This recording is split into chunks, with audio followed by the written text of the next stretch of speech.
Meaning of heartless. Heartless. Heartless. Heartless. Heartless.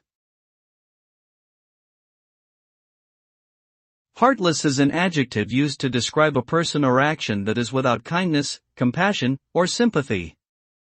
It implies a cold, unfeeling, and unemotional behavior towards others, often driven by a lack of empathy or concern for their well-being.